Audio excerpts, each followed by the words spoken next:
They're one of the largest investors in India, and which is why it's a view that completely counts. It's my pleasure indeed to welcome back on ET Now Martin Gilbert, the CEO of Aberdeen. Thank you very much for being with us. We are just in the beginning of 2016, and it looks like a rather rocky, scary world around us. How scared are you about this? Well, I'm not terribly scared yet. I think not much has really changed. I think that's a surprise. We all knew China was slowing down, so again, we've known that for some time. I think the companies are still doing reasonably well. Oil falling should be a benefit to most companies and to economies. It's a bit like a tax cut, a global tax cut. So I think all of those things are pretty good. So amidst this scare and as sentiment gets dampened around the world, how immune can India be to all of this? Well, I think India is in quite a good position because, of course, it's a net importer of commodities and oil. So theoretically, as a country, it should be doing well. But as you say, we're a big investor in India. We're one of the largest foreign investors in India, and we like it, and we like the companies there, importantly. And I think you've always got to differentiate between the economy and making money in companies. And India, we've always found it easy to make money in the companies that we invest in. You know, I must ask you this question at this stage then. Like you said, India is relatively better off than the rest of the world. You like the companies there. A lot of people believe that it is these gloomy times like these that are very good to buy and invest, and you then nurture them later. Which are the sectors or companies in India that are exciting you right now? Well, the big investments we've got are things like Unilever, Hindustan, HDFC, ICICI, Hero Honda. So really just finance, we like finance, consumer-led stocks, all of those sort of things. So but I come back to it, what we do like are well-managed companies and Tata Consultancy for TCS, for instance, where we're a big shareholder. We think it's a very well-managed company, and India is very well positioned with this fantastic graduate output they have, of which Tata take on a huge number every year. That's right.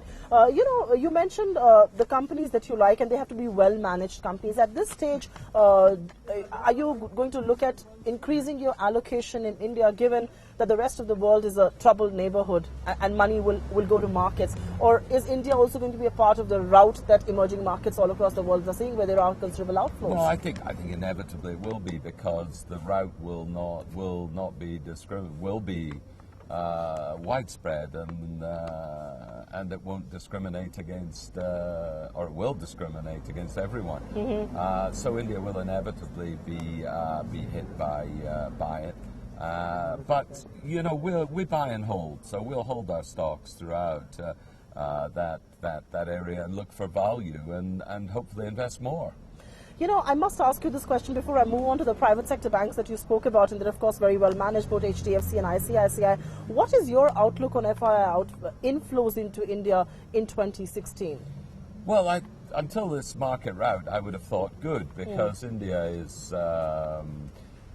really forgotten in a lot of the talk about China, which has similar sort of growth levels and sort of just continues sort of unheralded almost. So, but at the moment we are still seeing outflows out of emerging markets, mainly out of China though, rather than other emerging markets. So it's going to be a tough year, but the companies, again, I come back to it, the companies are still doing well, which is the main thing. So when you say it's going to be a tough year, are we going to continuously see outflows over the next 6-month period? Is that something what you're saying, that you're bearish on the short term but bullish over the long term? Absolutely. I am. I'm not overly bearish, but I think the market is going to be tough over the short term, but over the medium and long term, these developing nations are the place to have your money. Asia is the place to put your money for the long term. You know, you mentioned the private sector banks, and two of them, ICICI and HDFC, where you're invested in. You know, this has also been the safe haven as far as global investors are concerned, a good hiding place for the FIIs. What is your call on those particular two banks that I'm specifically speaking to you about? Because, you know, in India, there is a debate about the NPA mess, the non-performing assets that most banks are seeing, including the private sector ones that we've mentioned. Yeah, I think, look, I differentiate between the private and the public sector banks in India. And I would say the private sector banks are, as I've said, well run. Emerging market banks tend to be well run. They tend to know their customers. They tend to lend people who will pay them back. They usually have more deposits than loans. And very importantly, often have no investment banking. That's right. So I think those are the sort of traits that we like in banks generally, which is why we've tended to hold emerging market banks rather than developed market banks in our global portfolios. They say developed market banks are the ones that you should really keep away from at this moment because they have exposure to all kinds of risky assets. I must ask you this question. Why is it that Aberdeen as an investor has kept away from the PSU companies? Because there is a lot of expanding push that we are seeing there. The government is very focused on those.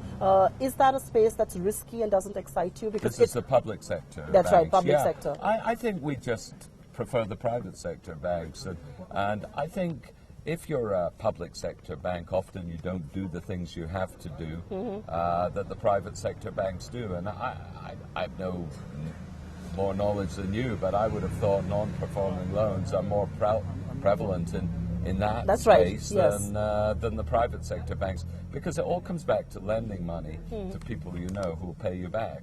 And public sector banks sometimes tend to lend money to the government, to where the government asks them to. Yeah, I have no idea whether they do or not, but I tend to think that private sector banks, especially those with strong family shareholdings, as we sometimes see in Thailand or Singapore with OCBC and these That's sort right. of banks, the families are very conservative and really try and lend to people they know will pay them back, because it's a very important part of lending. Mr. Gilbert, I must speak to you about a big bonanza for India, and that has, of course, been the very soft or a benign crude oil regime. How do you see this? Do you think India has leveraged this enough to its own advantage? Well, I hope the companies have, because it's a gigantic tax cut and a gigantic and a very big advantage. As I said earlier, India is a net importer, so it should be very good news. And if I was an airline, I would be buying forward for the next 5 years, because it's a great opportunity for people to lock in at these low levels, because oil is a cyclical business. It will recover.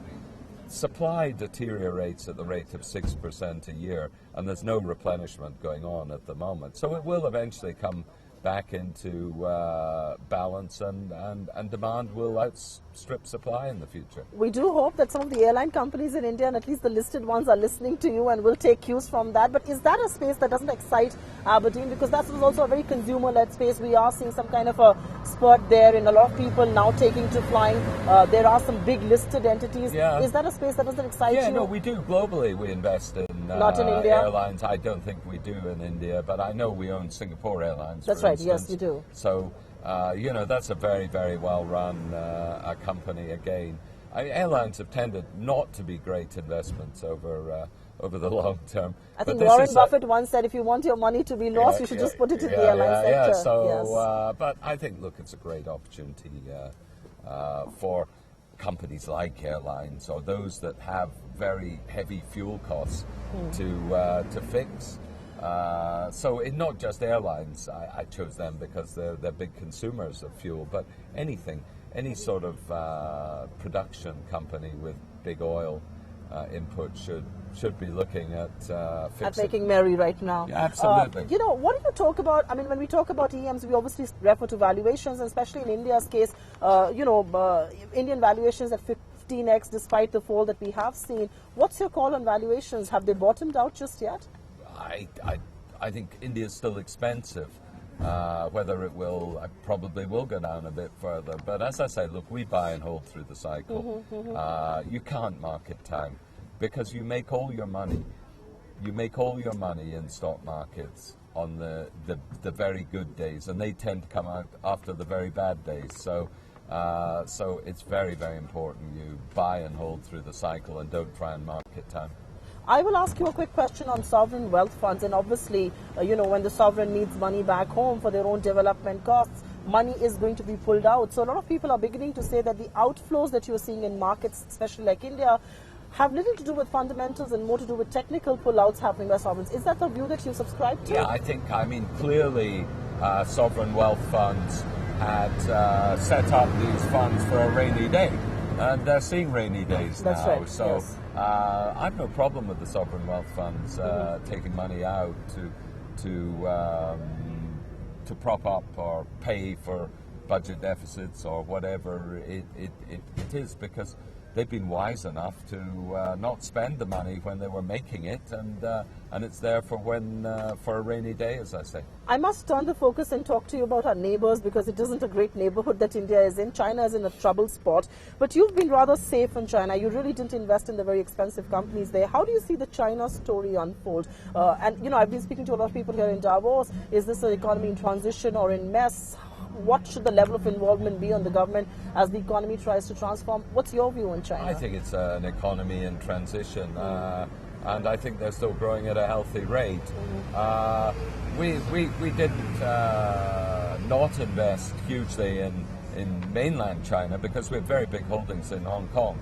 Because of China slowing down, the real reason was we couldn't find businesses we liked to invest in, and one day I hope we do find some well-managed businesses in China to invest in, because it will do well. It's growing well. It's got a huge population who are going to consume. So I think they're doing all the right things. The team that run China. I must ask you a last question, and this has to really do with your own tactic of investment. Companies like yourselves, are you hedging your fall? Are you hedging the fall and really looking at leveraging the volatility? Is that the name of the game today in the world that we live in? Not for us. I mean, as I say, we invest for the long term. We don't hedge. We just buy and hold good companies and hold it through the cycle. We're not good enough to market time, and as I said, no one makes money out of market timing. You make your money out of holding through these difficult times we've got, and when the recovery comes in markets, we'll see that. I have a final question to ask of you. The Indian budget is right around the corner. It creates a lot of noise. And what is it that investors would want? Who better than you to answer that question? Because you really have your skin in the game. You're invested in India. You hold stakes in Indian companies. What sort of a policy trajectory would you want to see from the Indian government? Any particular reforms that you would want to see going forward? No, I don't think so. I think more of the same. We think they're doing a good job. We think the finance minister's good. He listens to foreign investors, and when we had issues with short-term capital gains, he sorted it out for us. So we're very positive on the Modi government. We think they're doing all the right things. I think obviously it's slower than people would want, but that's what happens in politics. Mr. Gilbert, it's indeed a pleasure talking to you once again in Davos. We really appreciate your time. Thank Martin Gilbert in conversation here with ET Now at a very chilly Davos. Find us on Facebook at facebook.com/ETNow, and don't forget to click the like button. You can also follow us on Twitter at ETNowLive. To stay updated with all our programming, hit the subscribe button on our YouTube channel by logging on to youtube.com/user/ETNow.